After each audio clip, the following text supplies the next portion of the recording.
Meaning of dispossession. Dispossession. Dispossession.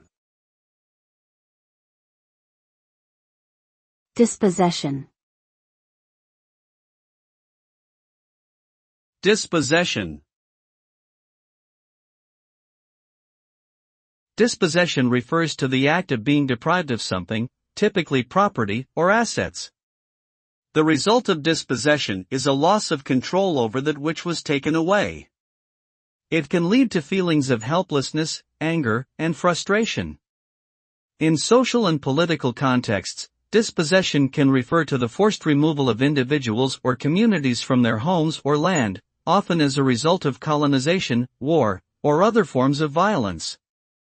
This can have long-lasting effects on the well-being and livelihoods of those affected, leading to displacement, poverty, and marginalization.